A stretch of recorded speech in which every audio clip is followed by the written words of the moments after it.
Everybody, I've never done one of these before. I usually am in the background. I'm not usually the one who's up front talking, but I'll give a bit of my bit of a background, I guess. I graduated out of Fanchuk College as civil engineering and was in that for 5 years. And then uh, I have to say,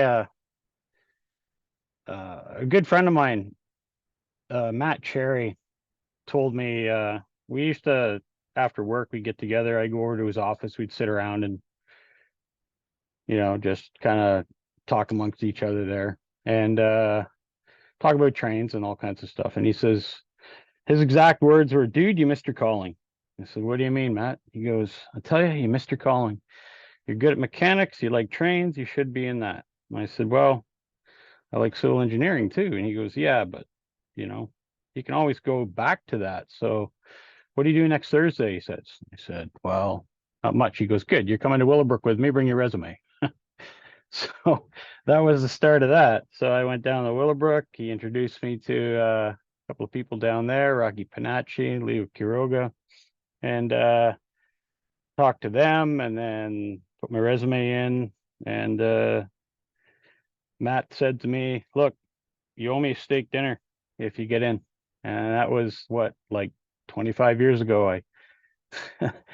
Matt moved out west. I still owe him a steak dinner, so I haven't forgot about that. When next time I see him, I can buy him a steak dinner. But that was pretty good. That's where it really started from for me. For Go Transit, anyways. Before that, I was with the London O-Gaugers, actually, one right out of university and college there. Um, and I always liked traction. Always liked traction. So that turned around and they said when I graduated out of school and said I was coming to Guelph, they said, "Check out Halton." And I said, "Well, okay." So that took me a year to get my act together with that. I finally come out here and um, to Halton County, and then I started with there, and just sure I knew mechanics and stuff, but I mean I didn't know. I was a modeler at that point, right? So I mean I'm in my infancy of learning this stuff, and the tutelage that I had from Gordon McHugh and Tom Twigg and Ian Smith and Dave Barrett and all the guys out there at Halton, they kind of, mentored under Gord. And then like I said, I went into Go Transit, and that's where it really flourished because you're able to learn about uh, how to do it, how to be a mechanic, what to look for, and how to do it properly. I mean, anybody can look at something and say, "Yeah, that's a train," but it's looking at it beyond what you're looking at. Like stuff you look at is, I don't know, I don't know how to explain it. After you're in it for a while, it's like anything, and I'm sure everybody who's out there, their profession, they can look at something and other people don't see it, but you do, like the thickness of a wheel, or the collapse of a spring, or the uh, I don't know, pedestal tie bar missing, something like that. It's just something that you're walking down beside the train and you can see it, and you can pick a defect out. That's just after experience of working on this stuff. So um, that so that's kind of my background, I guess. I'm sort of into, that picture you're looking at right there. That's Brian Krause and myself actually shimming the cars in Uxbridge for the VHA, trying to get them out. We're actually setting the height of the coupler off the rail. It needs to be between 32 and 34 inches. So at center of coupler from the top of rail. So, and again, you learn, you learn this stuff. And there's not a really school that you go to for it. You can, there's conductor school, but that's not a mechanic school. They teach you when you get into the railway, they take you aside and they put you through classes, and they teach you stuff, and they teach you all this stuff, and I absorbed it like a sponge, and it's really, really neat to me. The pictures that you're looking at there, that's Halton. We replaced the rail up there in the upper left-hand corner. That's number 8 that in the center there. That my father actually painted, hand lettered that car for us up here. He did that as a favor to me. So that was something. But that car I really like number 8. I like anything. Well, first off, I like anything interurban or electric freight, interurban, big wheel stuff. I like streetcars and anything under wire, but anything that I call big wheel, I really like the the heavy interurban stuff.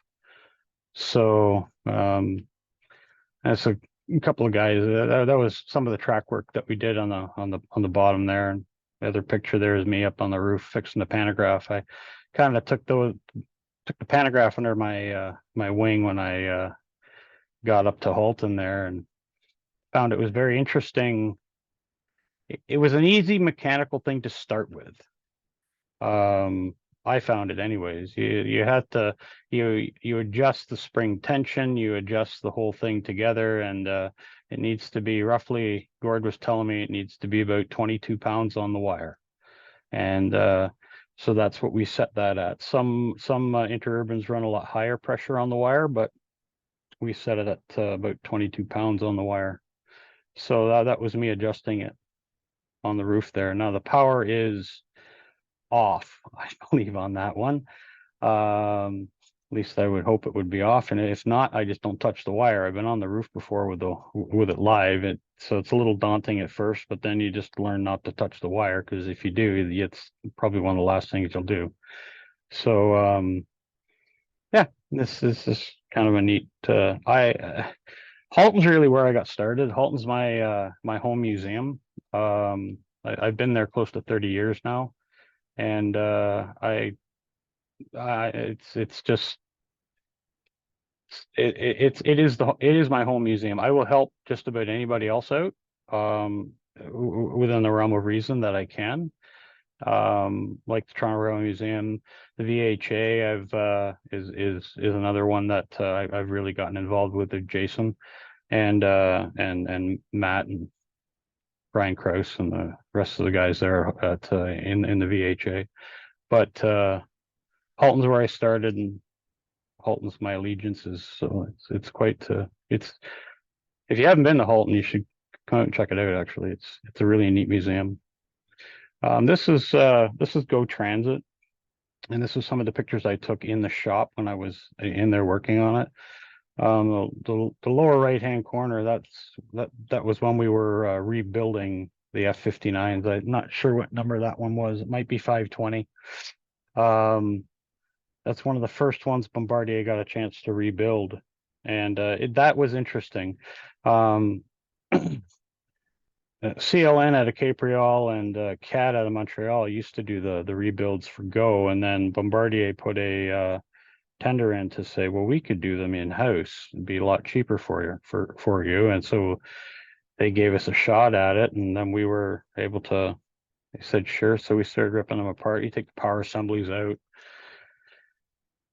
and you make sure the block doesn't have any crack in it. If it does, you call the GM guy. He comes in, he welds up the cracks, and then you put the power assemblies back in. And then power assembly, to anybody who doesn't know, it's like its own little motor inside that motor. So it's a liner, it's a piston, it's a connecting rod, it's a head, it's everything all in one. So that's why it's called an assembly. So you drop it in. When you take the old one out, you undo the nuts on the bottom of the crankshaft, which takes a little bit more than just a smile to do it. But I mean, you get in there, you do it, and then you get a crane and you lift the power assembly out, and then you would put the new one in. And it's piston liner, like I said, head, everything all in one. And then you put the F-59s there. They're 12 cylinders. That's a 710 G3A engine in those, and that means that 710 is 710 cubic inches per cylinder. So when you talk about a car, like an automobile, you think a 454 is a big motor. Well, that's 454 cubic inches for um, the entire motor itself. Well, this is 710 cubic inches per cylinder, so it's a big it's a big motor. But they're cool. They're neat. They're fun to work on. Big, clunky, noisy engines. Um, but yeah, they got on the upper right hand corner there. You have traction motors and the wheels all set out there brand new, and we mount them into traction motors, and then we put them up underneath there's a drop table, and actually lift them up into the engine, into the truck underneath. So, and then there's a traction motors hung on the axle, right? So for those of you that aren't, I mean, you're used to, if you're used to a model train, it's not a model train motor. It has, it sits in there, and then it's got a little drive shaft that goes down into gears, and the gears are on the wheels. Okay, that's great. This has each axle has a motor, and the motor is actually hung on the axle. So there's bearings, suspension bearings that are on the inboard of the axles, and then there's a bull gear, and the traction motor has a pinion, and then the axle has a bull gear on it, and the pinion turns the bull gear, and that's how the wheel turns for the traction motor. But the nose of the traction motor sits into the frame of the truck, and it's got springs in it. It's the newer ones that we have out today. They have like a laminated rubber spring that's in there. The older ones actually have springs that sit in the nose. We call it a nose, and you just roll it up inside. And once it's there, it's locked in place, so that when you power you wire it up and you hook the leads up, the motor doesn't spin. The motor spins, but the actual casing stays locked in the truck. So then the torque goes to the wheels that way, and you have four of them. This little guy, this is let me take you back there. Halton County wanted a diesel locomotive. They wanted a diesel locomotive for years, and in case the power goes out. Sure, they had a trackmobile, which is something that I've worked on as well, but something larger that can haul interurbans and a couple cars around at once. So they were looking and looking and looking for. They've always been looking for a diesel locomotive. Well, they found this Plymouth locomotive through the 696, I think it's 696 Ottawa guys, and and Mike there, he found it in Quebec. And those guys got a hold of Gord, and Gord got a hold of me, and then we went down and viewed it in the province of Quebec there in Bristol Mines, and it was within weeks of it being scrapped, and it needed rebuilding, but it was in decent shape. So we said, "Yep, we'll buy it." So then we floated it back to Halton, and it is standard gauge, and Halton obviously is not standard gauge. It's TTC gauge, and the difference between the gauge of Halton and standard is standard gauge is 56.5 inches, and Halton is 59 and 7/8. So it's wider, and you have to press the axles, and then you have to redo the brakes. So when we got it back here, standard gauge will sit on the rails at Halton, but you can't go anywhere because you can't go through the switches, and it's really, well, to be on the it's loose. It's a loose gauge because you have almost an inch on either side that you need to press the wheels out. So we took 301 apart. We sent the wheels out to be regauged. They came back, and then we started working on 301 here. We called it 301. The Halton came up with that number, and it's just kind of in the way how it went there. So Tom Dusmet, Tom Twig, and Gordon McHugh, all of us there had our hands on it, and we put the axles back in, put the chains back on. It's a chain-driven locomotive, and anyways, and we took the motor out. The motor ran, but we didn't know the state of it. So the board of directors at Halton asked me, said, "Can you go through the engine and make sure it's okay?" So subsequently, I took the engine out, brought it to my shop, and I took it apart. And then I'm putting it back together. And these pictures here that you see is my work of restoring the block. And it's a Cummins block. It's a 743 cubic inch engine. And it's basically a bulldozer engine, but it's a 1954 bulldozer. So it's a supercharged engine. It's got a blower. It sits on the side of it, but it's a 4-stroke, and it's really, really neat. It's a rarity of an engine. It's an NHR BIS engine, and finding parts is fun. And I knew it was going to be fun, but we were able to get most of the parts, and all of the parts actually. Anything which we had to reuse, we did, but they were all reconditioned. As you can see, the whole block was taken right down. I had the crankshaft out, and you can see the red glip towel I put in for oil flow, and then I've done the exterior is a coating, and you can see the one picture there. I'm actually measuring the throw from the crankshaft, making sure on that particular one it's actually within tolerance of what it's supposed to be.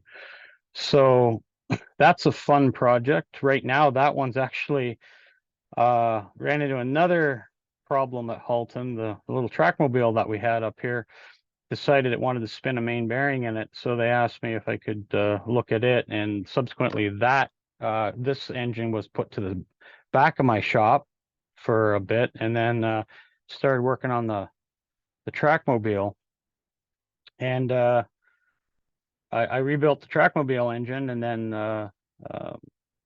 it's more of a, well, it ended up being blue because they wanted it being a blue engine, but it doesn't really matter the color.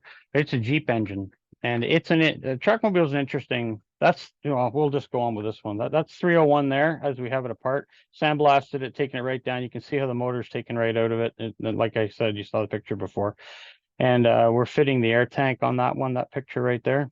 So we're changing the air on this one, actually. So it was straight brakes before, which means when you apply the brakes, that's it. And it's air apply, air release, similar to a truck.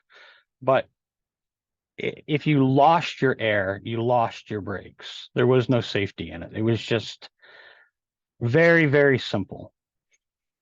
Well, we didn't want to really go with that just because of the safety factor that's in it. So we decided to put a 14EL brake system in it. And the previous picture there, you could see that's the brake stand that not that one, the one with the, I'm not sure where it ended up. It was the interior of the cab of that 301 there.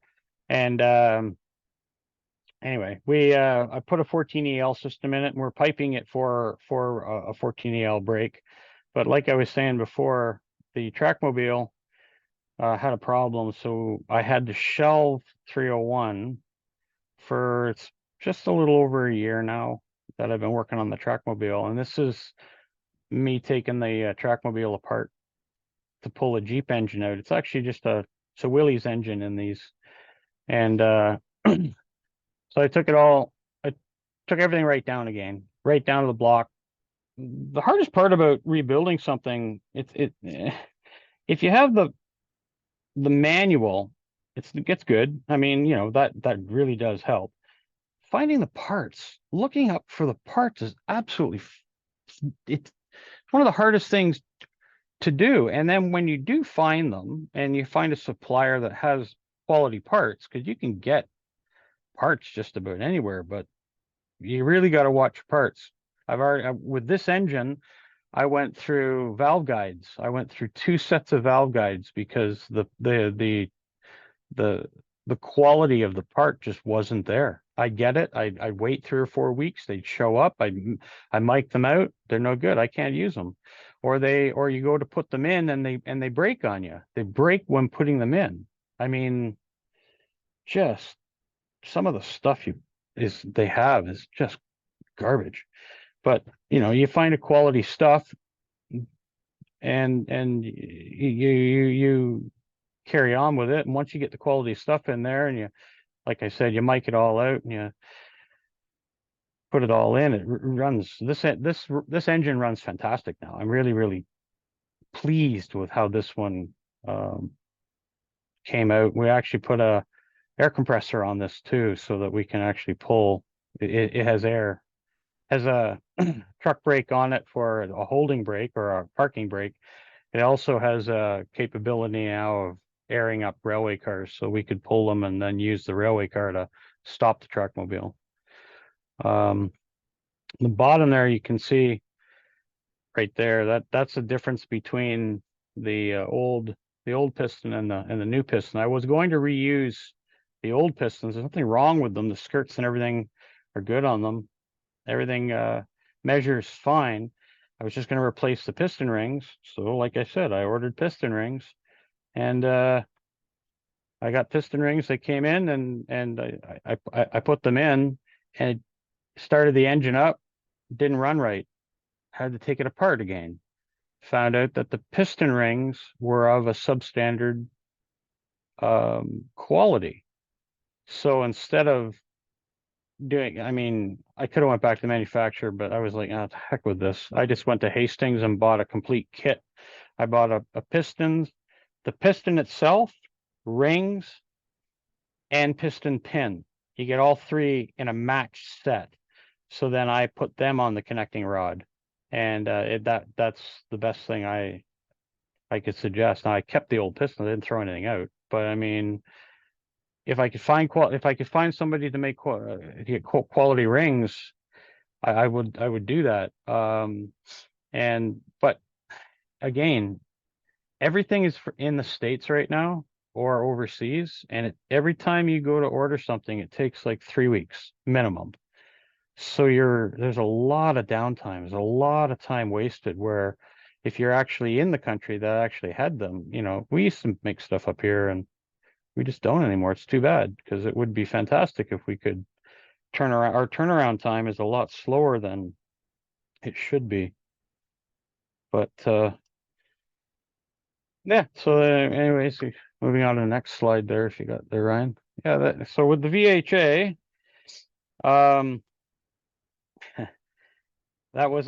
that's an interesting story how I started with the VHA. That came out of that came out of one night when I was working for GO Transit. Interesting story. It's so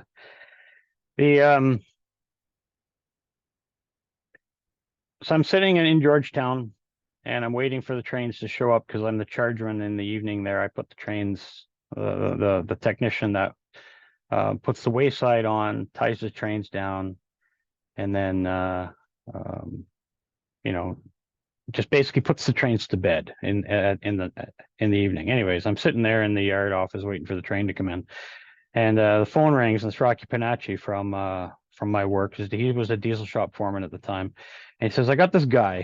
Can you call him?" I'm like, "Yeah." He told me all about Jason Schron, and that he has these grandiose plans about having 6917 and running it to Montreal and all over the place and everything else. And I'm like, okay, yeah, I'll give him a call.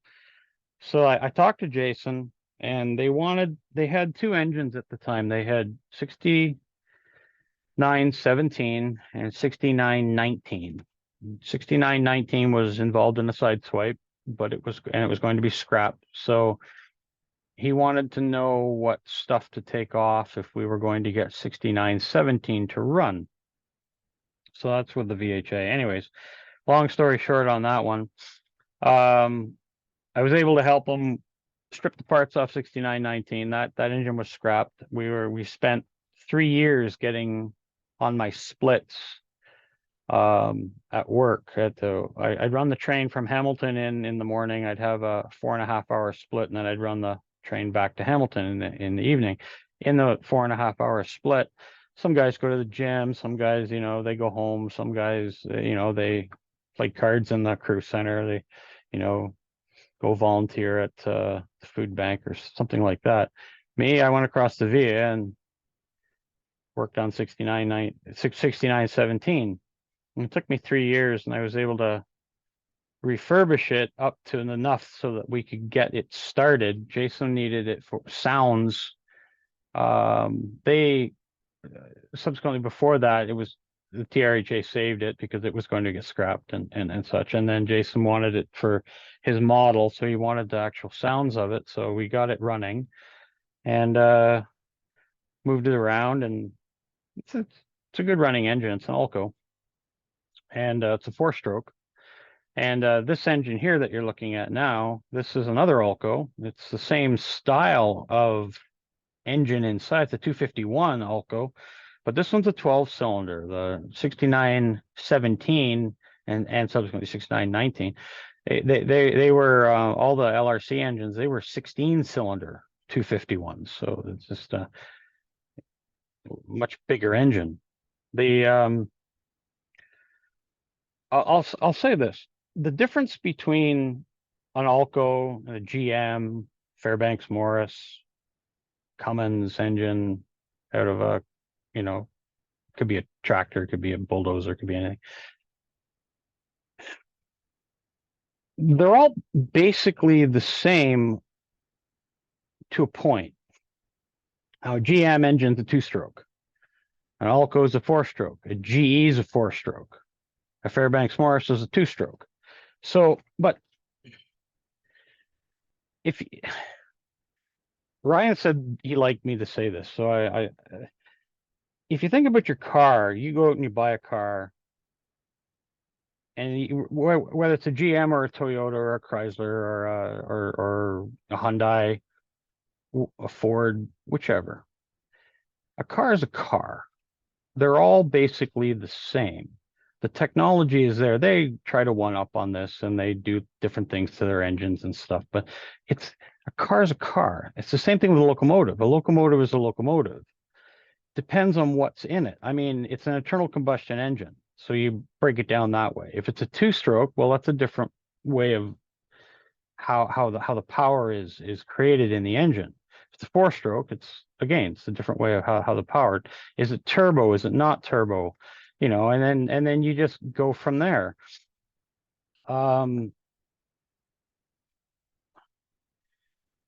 There's lots of manuals still available out there. So if you're interested in trying to restore one of these, eBay is if the postal strike's ever over, it's gonna be great. But eBay is great because you can generally get your manuals. That's where I got a lot of mine, was off eBay. And you just do your research. Most of the research takes about the same amount of time as it does to fix the motor. So, it's not a quick process. And when you're volunteering and doing,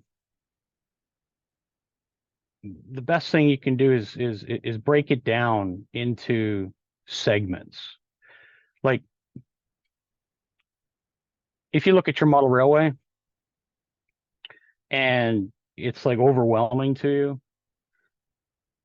if you break it down into smaller sections, I want to do this section, or I want to do that section, or I want to do the scenery here, I want to do the wiring here, I want to do the track here, and you break it down, it doesn't seem like it's that big. And then once you get into it and you walk yourself through it, next thing you know, you have a functional pike for you there. It's great. But same thing with restoring. You have to break stuff down to the subsections. Okay, so what's wrong with it? First off, does it run or does it not run? And then you work it from there. This engine is in a New York and Lake Erie engine, and it runs. So, I've seen both of these engines. One's an FPA4 and one's an FPA2, and the VHA is looking at acquiring them because they were ex-Via. And I'll go down and I'll have another look at them. I've actually ran both of these engines. They run pretty good. They're tired, but they're not bad. I know what needs to be done to them, and I mean, you start with the small things. I mean, if it runs, it's great, but you walk through it and you look at it and you take note of where the oil leaks are. So that's where you start looking at. You start fixing the oil leaks, and then you look at the electrical. You start fixing the electrical, any frayed wires, anything like that. And then you just sort of little things at a time and don't rush it.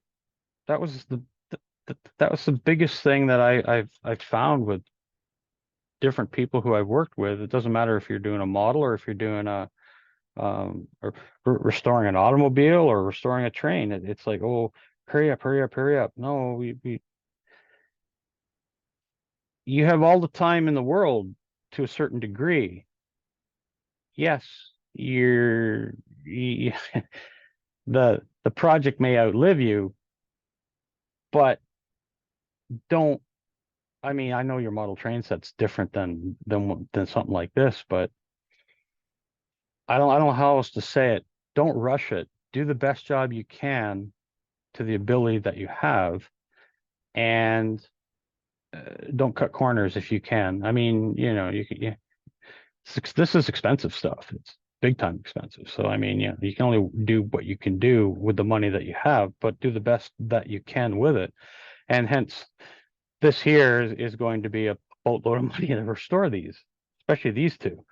But we'll uh, we'll get it done, and just one thing at a time. And you set your plan out, you write your plan down, and then you follow your plan. And yeah, you will deviate a little bit, but you won't deviate. Don't try to deviate a lot. And if it gets overwhelming, then break it down again. That's how I that's how I do it. This is our baby. This one here, this was turnkey. This is 6539. This thing here it was gem, which we were able to acquire from OSR. OSR babied this thing, and we're trying to do the same thing. And Bob Marion painted it, and Bob's a good guy. He's a very good guy. And we we've had some pretty good chats. But anyways, the thing is with this, he did a fantastic job on the paint job on this. And sure enough, we've got this. We brought it out. We we we had it shrink wrap before it left OSR. Brought it back to the TMC. Sat about 4 to 6 months shrink wrapped, and then for the Via's 40th anniversary, the TMC's 40th anniversary, not Via. We unwrapped it, and they used the consist that we have. We acquired 3 cars from Ontario Northland and had them painted and restored. And the interior of those cars are the same as what they were at ONR, which is pretty close to being out of service from Via. So ONR did some structural work on the cars, which is fantastic. They're all HEP'd, which saves me a lot of work. And then we use this engine and those 3 cars of baggage and 2 day-nighters for the 40th anniversary of the TMC. And Via was very, very happy with that. Now, I haven't started this engine yet this year. I should. I always said I was going to, but we ran out of time. There was other stuff that was going on in Uxbridge and a few other things that the VHA was running. And it's like, it's in hibernation. The stacks are capped, so keeping the water out of it, and it will be fine. It's drained and it's good. So I'll look at it next spring, between spring and summer, when the temperature gets warm again. I'll put water in it and I'll bring it back to life. Um, it'll be okay. Um, there are some things on it I would like to do, but I'm running out of I'm running out of time to do on this engine, and it's not going to hurt it. But what the least thing that I want to do is I want to rush. I don't want to rush it. I don't want to rush something and then I break it, or it gets um something can go sideways on me, and the last thing I want is that. So I look at it from the standpoint of, do we really need to start it this year? No. Is it going to hurt sitting another, 4 or 5 months? No, it'll be fine. It's already drained. It's already sitting there. It's fine. It's got algicide in the fuel. The oil level is up. There's no moisture in it. I've barred it over. So I mean, I know that there's it's okay. I keep the batteries freshly charged, and it'll be fine. So it's in hibernation right now, and we'll start it up and we'll run it, and I'm sure um, it'll be on the VHA site when I do start it. But that's right where Bob was painting it. I mean, he was putting the nose sticker on that one. I like this engine. It's really, really good. I'm very, very pleased of how OSR has taken care of this engine for us, and I want to do the same. So, um, what's the next slide there, Ryan? Okay, that's Uxbridge. We have thing about restoration. The cheapest thing is buying a railway car. Everything else is so expensive. Moving it by rail, doing the maintenance on it, passing the inspections, all that stuff costs a boatload of cash, about the same amount of money, if not more, than what the original cost of the car was. So if you're going to endeavor into something like this, you got to remember, if you see the price of the car and you want to say, oh yeah, that's not too bad, you got to think you're looking at double or triple that to actually get it to where you need to be. And if you're not, you're lucky. This car that you're looking at here is a baggage car we got from Uxbridge. And when Brian Krause and myself went up there, I'm a certified, I was in the shop, so I was certified locomotive car inspector. I kept my card up the whole time too. I'm not letting that go. Brian's a certified locomotive car inspector as well for Via Rail. So we both tag teamed this car and went up there and had a look. And when we checked the wheels, they were done. Had high flange and thin flange on the wheels. So we could change the wheels. Where are we going to get the wheels from? Great. Now what do we do? Well, there was a car sitting off to the side, which you can't see right now. Actually, by that time I was doing the single car test on it. That's a single car test device for the air brake. But anyway, we scrapped the car up there and we saved the trucks. So then we got a crane in and we lifted this car and we put the wheels from the scrap car, which was number 3232, underneath the baggage car here. So we took the whole trucks and just swapped the truck out. And that sufficed for what we needed to do. Once we actually got into the car even more, we found that Uxbridge had done some other things to it. And Walmsley, who had the car originally, had piped it differently. There was different trucks under it. Talking to Richard Lamplay, he was telling me about the different trucks that were under the car. And so when we were looking at the cars itself, we had to replumb some of it goes on and on and on. So you're plumbing the cars, you're putting new hoses under it. You have to put new hoses under it if they're over hoses have to be changed they should be changed every 4 years, but they can go up to every 10 years. You have to change the hoses. So every hose on the cars, both of them, which are in Uxbridge, they got all brand new hoses on it, new fittings, new airlines.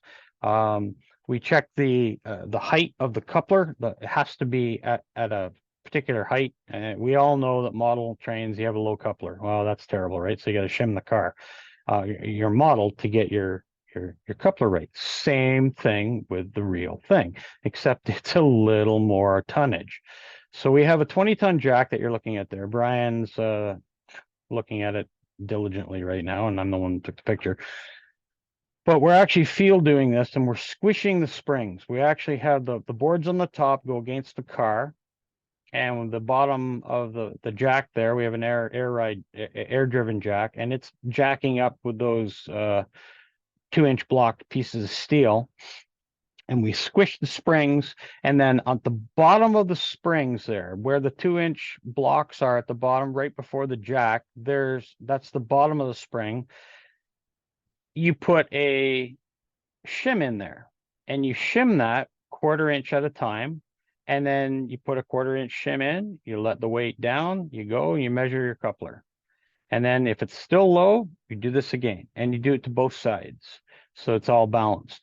It has to be between the rule says, and you can get it all off the internet actually, but it's between 32 and 34 inches is your center of coupler. So if your coupler is 11.5 inches from top to bottom of a type H tight lock coupler or a type F coupler, the knuckle is 11.5 inches or 11 inches. 5.5 inches is halfway. So from the 5.5 inch mark, you measure down to the top of rail. You put a straight edge across the rail, and then you would measure. That's how you get the height of the car at that end. If it's low, you have to shim it. If it's high, you have to take shims out. Now, there's a couple of ways you can do it. This is one of the easiest ways to do it. The other way you can, is using the equalizing springs. You can put shims in the equalizing springs. There, the equalizing springs are those coil springs on the outside of the center springs. There, those are the bolster springs that we're putting the shims under. Those are the center springs you're looking at. And to the left, or sorry, to the right of that, you have the drag rod, and behind the drag rod is a equalizing spring, and on the left-hand side there as well, opposite that, that's a equalizing spring as well. And you could shim under that too to lift the car, but it's advisable to do it under the bolster springs. So that's what we're doing there, is we're putting the shims under that. You can see the shiny black up on the upper right hand corner there. It's got a date on it. That's the slack adjuster, and on the other side is the brake cylinder. All of that had to be, we did this in Uxbridge in the field. We took it apart, lubed it, looked at it, made sure it was okay, ran it to make sure it moves smoothly, give it a small paint job, and then put our date on it. As long as it holds air and as long as it actually doesn't leak, being done by a certified car inspector, we can have it. That's the field servicing of this. If we were doing this in a shop like the TMC or like Willowbrook shop at for GO, we'd take them right off the truck. We'd send them to Wabco, and they would rebuild them, completely rebuild, take them apart, and then they'd redo the inside of them. If there was any doubt as we are going through this, Brian and myself, we would put air on it. We check to make sure that the leakage is fine. If there's any doubt at all, pins that are out around, bushings that aren't seating properly, that type of thing. The brake rods themselves, the shoes, brake heads, anything like that that doesn't meet requirements or doesn't move smoothly, I won't pass it. I'll pull it apart until it gets, and we'll take it down, and we'll do it. Like if these brake cylinders leaked, and none of the brake cylinders leaked actually. I was very impressed with that. I have some spare ones that were rebuilt. I was ready to put them on the car if I needed to, but these ones all passed. So as long as they pass and they don't leak, you can move on, and then you move on to the next, and you do all the valves too. You do these cars have a D22 valve system on them. Some of the other railway cars that are out there, the newer ones have a 26 system on them, and some of them, the newer ones even have fast brake on them now. The really old stuff out there is the UC system on it, which is before the D22. And anything older than a UC system is now you can't run them. It would be only in museums. You can't run them on the main UC system. Every 18 months, you need to have a look at it. You need to have a certified car inspector go over the brake system on it. It needs to be passed by a single car test device. The D22s, it's every 24 months now. So every 24 months, if the car is being used, we need to put a single car test across it, and we need to have all the paperwork done for the cars. A 26 is every 4 years, and a fast brake is now, which is the most modern stuff, it's every 10 years. So I'm not sure what the next slide is there, Ryan. This is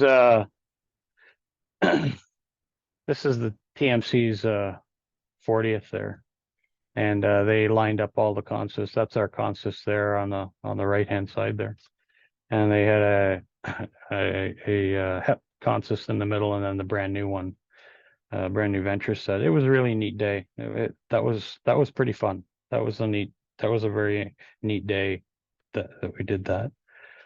So I hope if anybody has any questions, I'd be more than happy to answer them. Thank you, Chris. I, I hope I wasn't too boring to anybody. Like I said, Ryan, I'm not. I sure I like to talk, but I don't know what if you ask me a question, I'll answer your question, but I don't know what to really talk about. I'm not really one to talk about myself. Chris, you are very humble, and let me just say thank you. You're Uh, welcome. so we are going to move to questions shortly. If any of our audience members would like to ask Chris a question about what you heard, or perhaps something else related to his experience or expertise, just put a question down in the Q&A session below. And I'll just remind the audience again that Chris is one of these very rare professionals where he has this great body of work as an industry professional, having worked as a mechanic, as an engineer for various different passenger car services. But he's also worked on all these interesting projects related to historic locomotives and cars. So I think to have someone who has credibility in both areas, it's a very rare person, especially in this country. So we're lucky to hear from you. And it's been a pleasure to work with you thus far in my time at the museum. I mean, I've only been in since June, but we've already been working on some interesting projects together. So Yeah, yeah, yeah, it is fun, Ryan. I do enjoy. Yeah, and when you asked me to do this, I felt very humbled. Thank you very much for asking me. But I mean, like I said, um, I'll let, I'll help you out best I can. Whatever you need. of course.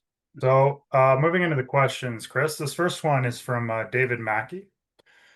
And David asks, did all the equipment at Halton originally come in the TTC gauge, or did they have to be converted from standard gauge? Good question. Thank you, David. It's a very good question, and I will. Originally, when the founding fathers had TTC equipment, and that's where they got the gauge from, is that they had their two original cars that they had out here was TTC gauge. So that was the idea that they started with that. The third car they got was a Montreal and Southern Counties car, which was standard gauge. So now they're like, well, now what do we do? Because I mean, do we change the gauge or don't we change the gauge? So the founding fathers picked the TTC gauge, and everything else that we ever get that is standard gauge, we have to regauge. So at one point, 107, which is the Montreal and Southern Counties car, was regauged by National Steel Car in Hamilton. Same with LNPS, London Port Stanley number 8. It was regauged by National Steel car as well for us. So anything we get that's outside of the TTC, TTC is roll on, roll off. You just roll it on, roll it off, away you go because we're TTC gauge. Subways, that type of thing. That's why it's great when we get stuff from Toronto, but most of the most interesting stuff is standard gauge. So we have to change, we have to re-engineer, and sometimes it takes years to figure out how we're going to re-gauge this stuff. And then it takes a little, like I said before, it takes a little bit more than just a smile to re-gauge them. I mean, you have to figure out what company around has the presses that compress a railway wheel without breaking, like, example, we have Lake Erie Northern 797. It's standard gauge. We'd like to make it TTC gauge. It has spoked wheels on it, very similar to a steam engine. So now we have to figure out who around can press the hub, not the side of the wheel, because we don't want to crack a spoke. So again, this is the type of stuff we're into, and being in preservation, like I said, a lot of it is research. A lot of it is just making sometimes cold calls, people who you know in the industry. That's the nice bit about getting into the industry. You know people, and then you can ask a favor possibility if they like you, and then they'll set you up with somebody else. If they do it for a deal for the museum, that's a bonus. We never look at, like, oh, I'm a museum, you should do it for us for nothing. No, I don't approach like that. Everybody needs to make their own money. Everybody needs to make their livelihood. If they want to help us out, I'm very appreciative of that. But we go in it with the knowing that we're going to pay full freight. That's a great point, Chris. As a museum professional, I understand that. Few more questions. We got a few minutes left, so we're going to answer Sure, just a few more. sure. Chris, this next one is from Andrew Jeans. He asks, if you had to guess, how many people in Canada know how to do what you do when it comes to working with older railway equipment? Oh, there's Andrew, there's lots. I know that there's lots. Um, in varying I don't know how to say it. Varying skill levels, there's lots of people. I don't know how many are I mean, every museum that you go to, it doesn't matter if it's at West or if it's down east, um, they all have generally they'll all have somebody who has worked in the industry in the past, so they know roughly what they're doing. Um, and then they'll call other museums. I've had this before too, and I've done it too. You call another museum and you ask for, you get to know these people, and you bounce ideas off them.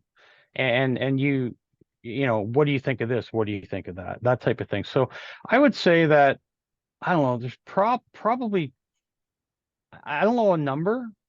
I would say maybe 20 or 30, maybe up to 50 people in all of the country that would probably know what I know, or better. Like, I mean, I don't know everything. I'll say that much. I'll be the first to admit that. But I mean, if I can turn around and help somebody out, or if we can bounce, like, have another person who's in the industry, and you bounce an idea off of them, and then they come back with a maybe a better idea or maybe not. You just sort of go with that. I don't know if that answered your question, but I think that's the best I can say. I think it does, Chris. And I'm going to reiterate that you are a rare professional and that you have quite a degree of humility. But thank you for that. Another one here, a quick one from John Mail. I think we'll have time for about two more. John asks, "Do you know the timeline, Chris, on getting the cars out of Uxbridge?" Very good question. We're in the midst of doing that right now. It's in with CN and Metrolinx. We've passed all of our inspections. Everything is ready to go. We're just waiting for basically the green light from Metrolinx to move the cars to Lincolnville, or to the GECO spur, which is down down by Kennedy GO Station, so that CN can lift them.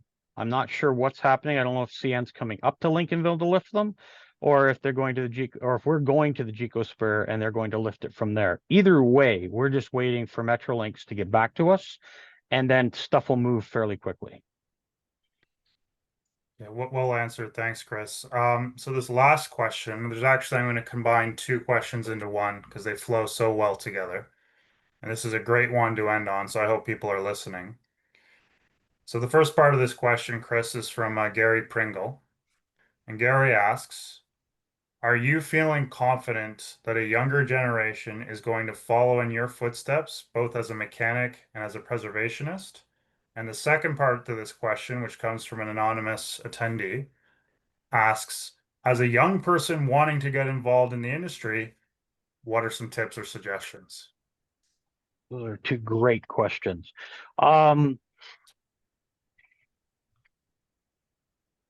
This has always been on the mind of everybody in the industry. Even when I joined, people like John Johnson, Bob Johnson at Halton, they were young at the one point, and they joined when it was a club. Basically, they called it a club. So it has moved into a museum, and then yes, you have people who leave, you have people who you're not sure when the next generation is going to come. You don't know who that is and what's going to happen. But I was the, I don't know, you want to say the brat pack or whatever that was here at Halton. And my point is that now we're getting up there in age, and there is a younger generation coming in. I mean, I work with a gentleman named Braxton, and Braxton's he volunteers at Halton as well. And Braxton he's like a sponge. He's really good at mechanical stuff. May not have set foot in a shop, but he's a conductor. I mean, he's in the industry.